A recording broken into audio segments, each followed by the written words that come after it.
So, Daniel, it's really lovely to meet you. Somebody put me in touch with you because they said that you have quite an extraordinary story to tell. Not a particularly nice one, I've got to say, but how are you doing tonight as we're talking to one another? Yeah, doing good. Oh, that's awesome. I really appreciate you talking to me, mate, because a lot of people listening to this show, Daniel, have had an experience of bullying in their past, in hmm their history. And I know that that's your experience too. When did bullying become part of your life? Bullying became part of my life when I was probably about 7 or 8 during primary school. Do you know why it started? I was a big kid. In terms of weight, you're talking about, yeah? Yes. Okay. What do you remember about those early experiences at school? Uh, I used to get. So what I remember is I used to get picked on a lot about the weight, um, and I remember just at the start of it, just basically reacting towards it, and which got them G'd up a lot more. And then the torments started more heavier, Right. um, uh, to the point where I used to basically get in fights with the people because I just had enough of the bullying. So at that young age, what were the kids calling you? What were they saying?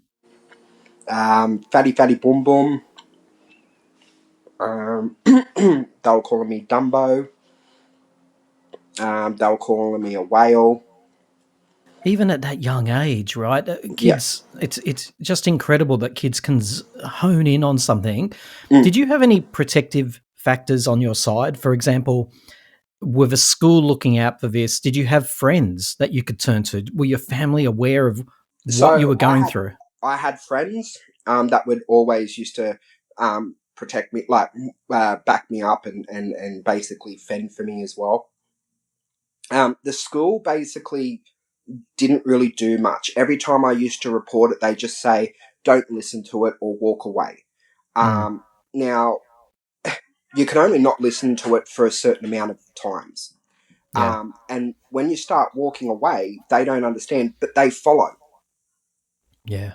So the school never really done much in order to combat the bullying. They never put the child on detention or they never done that. And when I used to react and fight back, I was always the one that was in trouble because they seen that they didn't see the bullying. Interesting that people at that particular age, when they're bullied, there's only a few responses, right? There's those who are very docile and just basically give in to it. But it sounds to me like you were feisty and you had some friends on your side. You tried to fight back. Yes. And what did that look like? It put me into a basket that I would call being a problem child um, with the school. That every time I used to fight back, I always got detention, I got suspended, or I got in trouble basically. Where So the you'd other, get physical. You'd get physical with these kids. yes, I would. Yeah. Yeah. And I mean, it wouldn't be straight away. It'll be like basically me telling him, guys, look, enough, stop it. I don't want to hear it today. Just back off.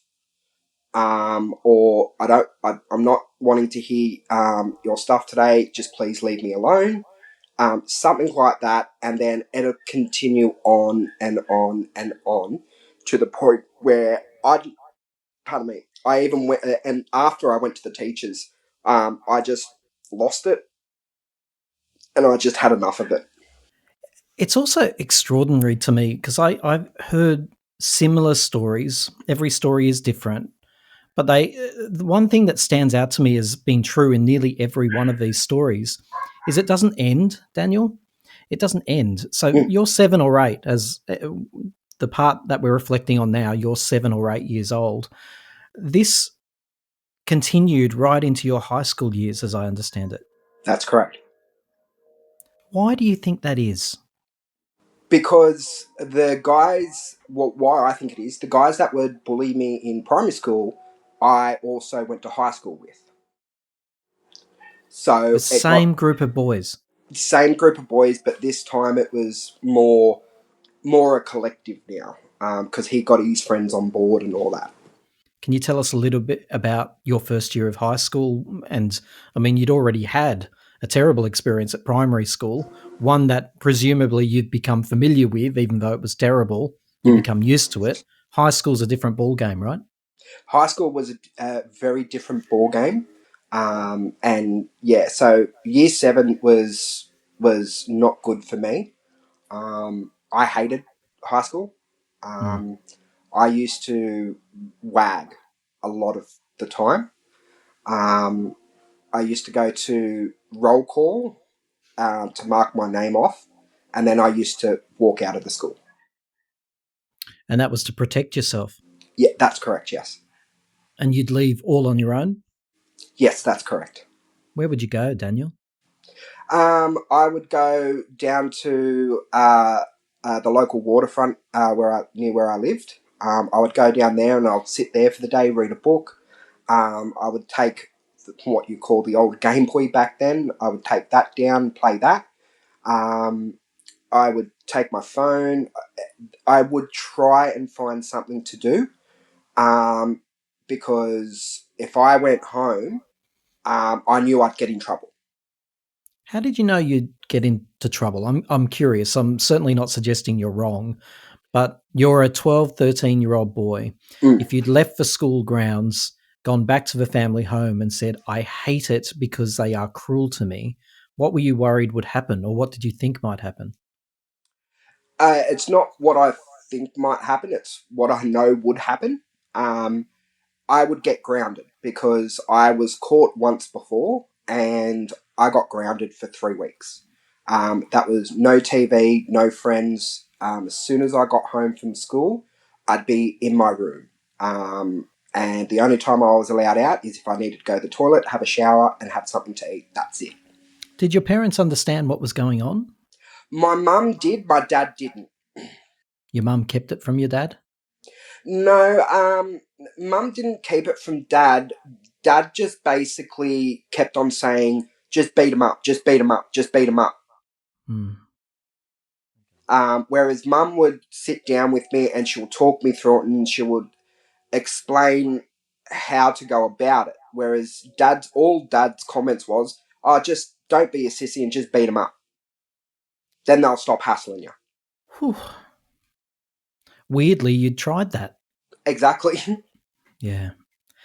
Daniel, all of this story, even having like your lovely mother trying to have conversations with you, trying to develop strategies, trying to instill resilience in you, it still sounds to me like a story that would have left anyone extraordinarily lonely. It was. I only had a very select few of friends because in year 6, my very best schoolmate actually ended up turning and basically started bullying me as well. So I was very hard to trust people when I went into high school. It was very hard to trust anyone. So there will be time. Like from what I remember, for most of my year 7, I would sit by myself for recess and lunch and eat my lunch and eat my recess. As an adult looking back, is there some truth maybe in the fact that if you did gain a friend, that by association they would have to cop some of the bullying that was coming your way too? So did people steer clear of you? Did that Yes, friend from year 6 turn on you because he was protecting himself in a very childish way? But is that what was going on here, Daniel? yes. So particularly with like the friend that turned on me, um, like it was shocking. Like it was just like I was stunned. So I tried to speak to him about it, and he basically, from what I remember, he basically said that he was sick and tired of defending me. He got tired of it, so because then he started getting bullied. Yeah. So he just basically ran with the pack so he could stop getting bullied. Daniel, the difference in your story compared to a lot, and there are people listening, many of whom, and if you are listening, my heart's with you too. This is a hard thing to listen to Daniel talk because this is a shared experience, Daniel. You felt so isolated, so alone. But there are many people listening who had a near identical Yes. experience. However, your story really differs with an event that occurred at high school. Yes. Sometimes amateurs know best, and a lack of professionalism is all you'll hear on the Time to Talk show. Join Tim and his panel of guests as they wade their way through a range of news, music, and pop culture treats. Time to Talk, the show hosted by amateurs for unprofessional listeners. Your story really differs with an event that occurred at high school. Can you tell us what happened? So it would have been about year 10. I brought the whole high school into lockdown. There was one day that I had not basically, one day that a guy had daxed me. And as he's daxed me, he's pulled my pants down, and as well as my underwear went with it. So I was full exposure to basically the whole school. And this is Um, during a lunch break or something like that? this was during recess, yes. Okay. I felt so embarrassed, so ashamed. So I quickly pulled my pants up, and I basically just went to the next class. So quietly, Yeah. meekly, full of shame and embarrassment. What were the people that observed this doing? What were the school kids doing? I can only imagine a playground where this event, it's called daxing in Australia. I'm not sure international listeners what it's called in your land. Over here, it's daxing. What was the response from the playground? Uh, the response from the playground, like ones that did see, were laughing, and basically cheering the bully on. Um, and my mates end up turning around to him and goes, "What are you, gay? Like, why are you daxing him? Are you gay? Like that's just wrong. That's not on." So I went to my next class, and everything was fine. That afternoon, late evening, I was just going on MySpace, just talking to friends and all that, the old MySpace, and uh, I had been tagged or something in a comment. Um, and it was actually because I was a really big bloke. Um, when I used to sit on the school chairs, my fat would roll over the chairs. That's how big I was. And there was actually a photo of me that had showed the fat rolling over the school chair, and it was posted on my MySpace. So during class, somebody behind you had snapped this awful picture Yes, that's correct. and then they posted it and tagged you. And what was going on online?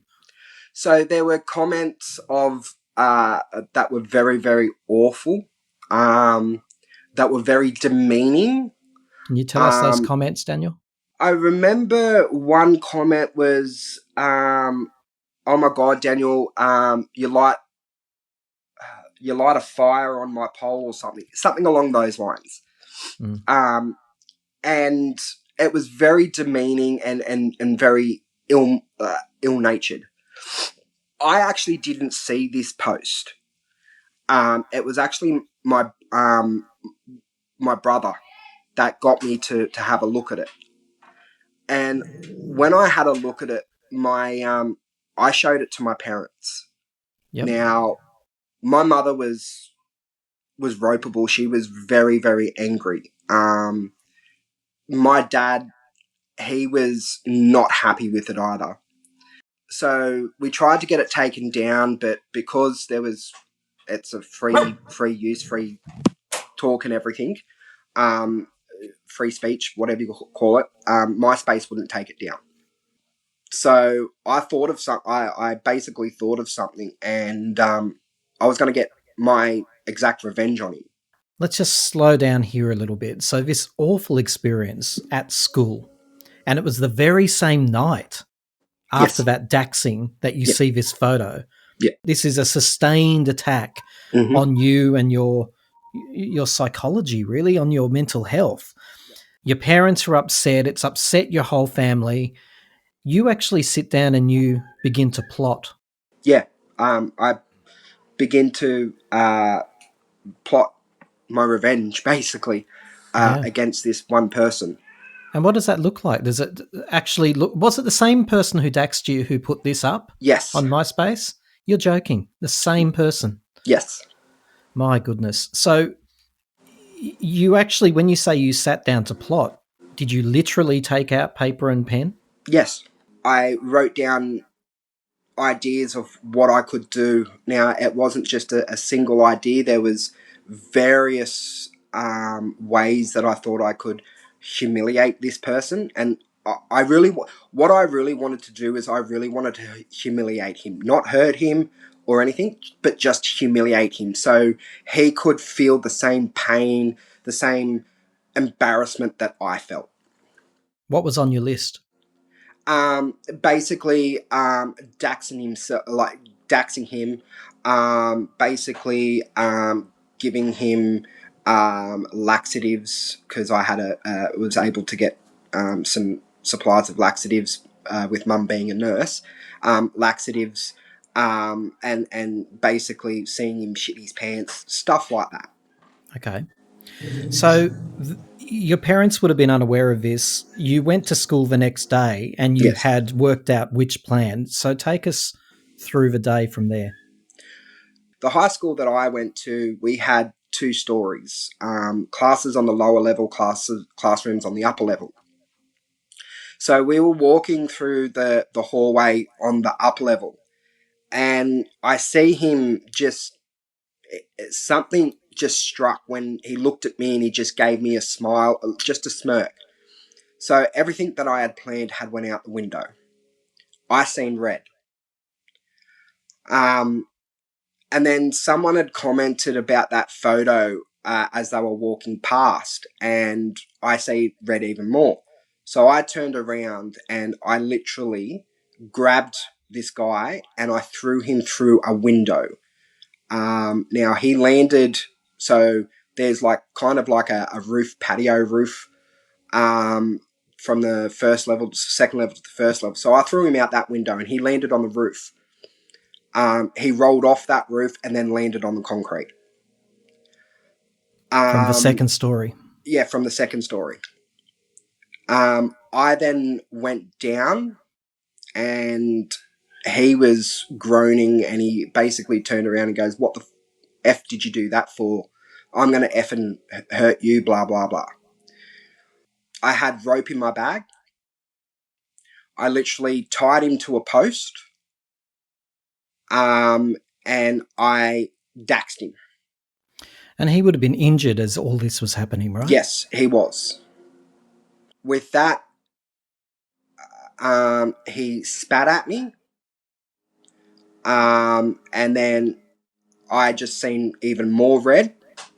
Now, at this time, I can't really explain what had happened, because I really don't remember. I was told that I blacked out. Because from what I was told by various sources, and stuff that I could piece together, is I belt the living hell out of him. He ended up having a broken jaw, broken ribs. He had a broken sternum. He had broken eye sockets, a broken nose. He had a few teeth missing. Apparently, I let loose on this kid. But you don't remember that at all? No, I do not remember that at all. Now, during this event, it tried to take 8 teachers to get me off of this guy. Now, to the point where they had called my mother to come down, and because they couldn't control me, they didn't know what to do. Police, ambulance called as well? The police and the ambulance were called. There was 4 cop cars, 2 ambulances. Now, the whole entire school was in lockdown. All the students were told to get into a classroom, and the door was locked. Mm. So the police got there. They tried to calm me down, but that wasn't happening. Even my own mother. Now, I have always respected my mother. I've never hit my mother. But my mum said to me that I scared her that day because she looked in my eyes and she said you had just a blank expression. She said it scared the hell out of me. Yeah. She said I couldn't even calm you down. She said so I tried and you basically fought me off. Daniel, this went on for quite a long time. If she had time to be called to arrive at the school, Yep. and all this time, what, they were restraining you, as far as you know, or you were still laying into this kid? I was still laying into this kid because the teachers would not come near me. That was the school policy, by the sound of it, that like just don't approach because more people might get injured. Mm. Mm. The police end up, what do you call it, handling me, like basically calming me down, basically putting me to the side. They physically restrained you, of course, Restrained right? me, yeah. I got pepper sprayed, Right. and they restrained me. Mm-hmm. This kid ended up going to the hospital. He required some surgery and about 4 weeks in hospital. I've always said after that event, I'm not proud of what I have done. But from that day on, I experienced no bullying, everyone feared me. You still went back to the same school? Yes. They tried to suspend me and expel me from the school. And I had reported all this bullying and everything to the teachers, and it was written down as well. Mm. And the Department of Education basically came in and said, no, he's not getting expelled. You didn't do your duty of care to take care of this bullying, so that's on you. The principal ended up getting fired. They end up bringing in a new principal. Going back to school must have been a massive thing for you. It's one thing that the school didn't expel you. I understand where you're coming from on that, but the fact that your family and yourself wanted to go back to that school? I didn't want to go back to that school. But because I was in my school certificate year 10, because that was when the school certificate, we were the last year of the school certificate. Mm-hmm. Because we were doing our school certificate at that time, it was very close to the school certificate, the Department of Education said it was going to be hard for me to change schools. Yeah, that's a strange decision, I have to say. I'm sure there's some factors I don't know about, but listeners, what do you think? I mean, this is insane. The Department of Education should have sent you anywhere but that school for a fresh start. Yes. Yet when you did walk back in, Daniel, you said you didn't ever experience bullying again. No. What about bullying by exclusion, which is people just steering clear of you? Did you have friends after that point? Were people scared of you? Yeah, no. I still had friends. They weren't scared of me, no. They understood the torment that I went through, and as they said, they couldn't blame me for what I did. I got asked a question the other day. It was the other day. If I could go back, would I change what I did? And my response was, I don't know. I honestly do not know. With all the torment and everything that I had been put through, it was a build up and build up and build up. Now, I will admit, it was putting stress and everything on my family life, because I was getting that stress from school. I was bringing it home and I was taking it out on my family. Mm-hmm. there was one time in year 9 that I had successfully committed suicide. When I say successfully, I had hung myself. My mum found me, and it took the ambulance officers 2 minutes to get there, and they had to revive me. Now, I was revived. I crashed again back in the back of the ambulance twice. When I got to the hospital, they had put me in a seclusion area and sedated me real bad to the point where I was zonked out. Next thing I remember, I'm now in the mental health unit. And this was all before the year 10 incident. Yes. What was the pain you were in? Was it all the bullying? Was it other factors? What was going on for you that wanted you to take that drastic action? It was all the bullying, and also it was basically what do you call it? The self, like the self. Loathing. Yeah, yeah. Because I used to get told on a daily basis, do the world a favour and go jump off a cliff, or do the world a favour and kill yourself. You're a waste of oxygen. And being told that on a daily basis, constantly, it does get to you. How old are you now, Daniel? I'm now 30. Reflecting back on the personality you had in primary school, high school, how would you describe it completely objectively? Forget the bullying. Like, who would you become? My personality at school, I mean, I'd be the quiet kid in the back of the classroom, in the corner, not wanting to make any attention perceived towards me. Do you remember consciously doing that, or was it subconscious? Were you hiding? I remember honestly, consciously doing it, because every time we used to go into classroom, I'm like, "Yep, that's my seat. That's my seat. Okay, I'm sitting over there." And it was always in a corner. It was always in the back row, in the corner. That says it all, really, Daniel, doesn't it? Mm. You needed to be able to see what was coming at you. Yes. You needed to be away as far as you could in a small room. Mm-hmm. You needed to have no possibility of somebody walking around behind you. Yes. It's a terrible experience. Mm.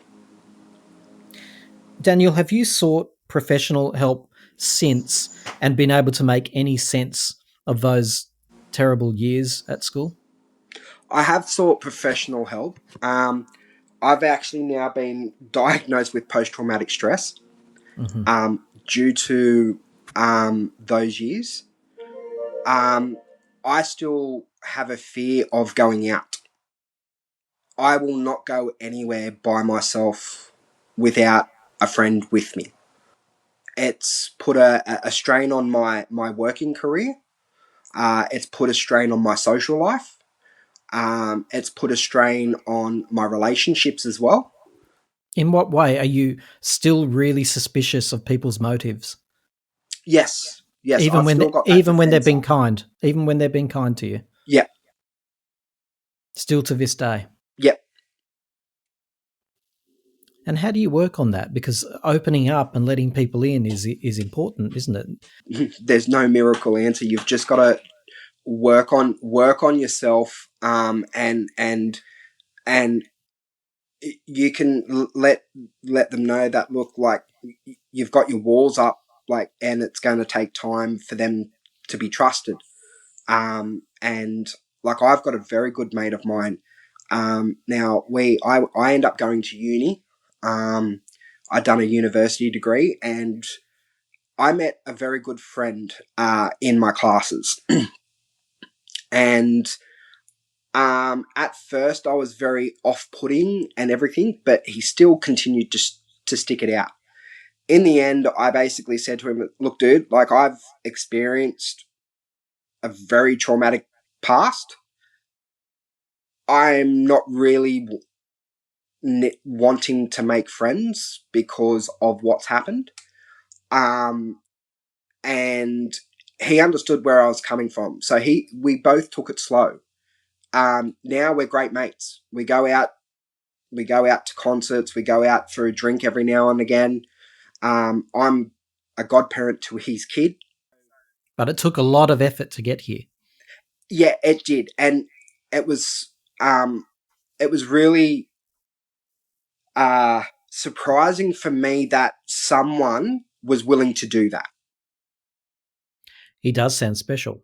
Oh, he's my best mate. Like I consider him as a brother. Let's put it that way. We do basically everything together. I was his best man at his wedding, and all that. So it's been a really great friendship. Don't get me wrong. There have been times where we've argued and basically haven't spoken, but that's what any friendship's like. Absolutely. So And he's been great. thank you for being so generous with telling your story, Daniel. It's a profound story, very relatable for a lot of people who are listening. Of Mm. course, I have to ask you what needs to be done about this issue of bullying. For example, if there is a boy around the age of 6 or 7 starting school, starting the year 1 or 2 at school, and he is a bigger or looks different for whatever reason, if by nature some children will call him names for that or tease him for that, what do we as a community, as a school community, as a community, as a society that's civilized, what do we need to do to protect that boy, that small version of Daniel? To be 100% honest, stamp the bullying out. Um, if someone comes up to report bullying, take action. Do not just say, "I'll just walk away." Take action. Um, Go and reprimand the person that's bullying, whether it's detention, whether it's something that's reprimanded. Have a meeting with the kid's parents so the parents can deal with it as well, and the parents know about it, because um, for me and for anyone that has experienced bullying, it's the frustration that it wasn't taken seriously enough. They don't understand, and this is what I said to a teacher: you do not understand what I am experiencing. You do not understand the torment that I go through on a daily basis. You do not understand what I am feeling. So why are you trying to tell me how to feel? Daniel, before you go, I do have to ask, because it's been lingering with me. After you attacked that boy, what did your dad say? Um, my dad wasn't. My dad wasn't proud of what I had done. Um, he said I took it too far. But you essentially followed your father's advice in some ways. Exactly, exactly. Mm-hmm. But he said I took it too far. He said yeah. He said, look, I'm not angry with what you done. He was proud of me that I stood up for myself and I stood up to the bully. But he said I just took it too far. Now, what was really surprising is I was not arrested. The coppers did not put me in the back of a paddy wagon and take me up to the station. They calmed me down. They made sure I was fine and I was able to go home that afternoon. And the boy never wanted, or his family never wanted to press charges. Yes, they did. They wanted to press charges, but the police would not. So then the parents then tried to sue my parents for medical costs. Now, we did go to court. Well, my parents did go to court because I was under the age of 18. They couldn't sue me directly.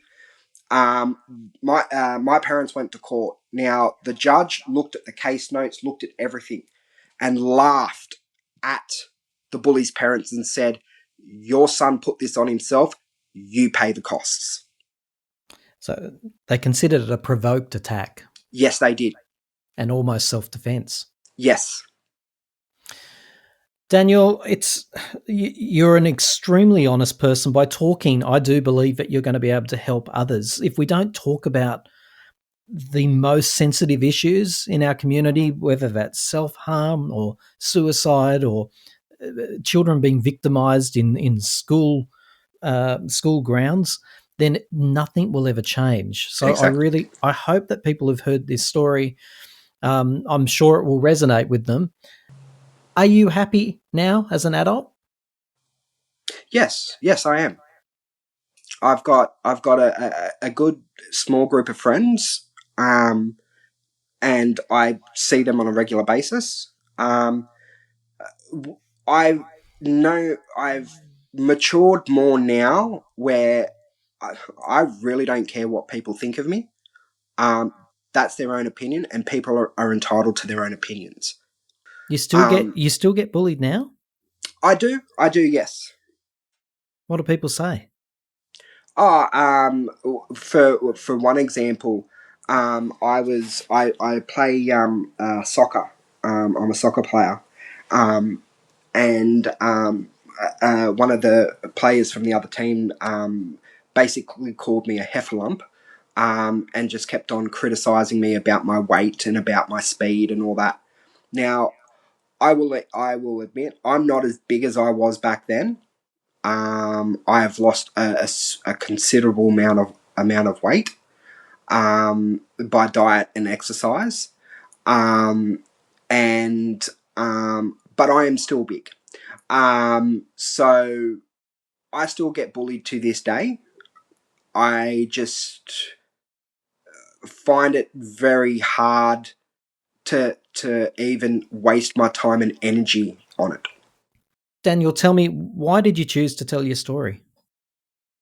I just wanted to tell my story to basically um, bring a light on bullying and what happens, and to let everyone know that it's not okay to be bullied, but in the end, it does get better. Um, in the end, the bullying does stop when you get older. Um, it, it doesn't stop to a certain, like, all the time, but to a certain degree. Yes, I've been bullied, and there was a certain amount of impact of my bullying, but I'm happy now. I'm in a place where I'm wanting to be in. I've got a healthy friendship. I've got a healthy social network, and that's where I want to be. Daniel, it's been a pleasure talking to you. Thank you so much. Not a problem. Thank you.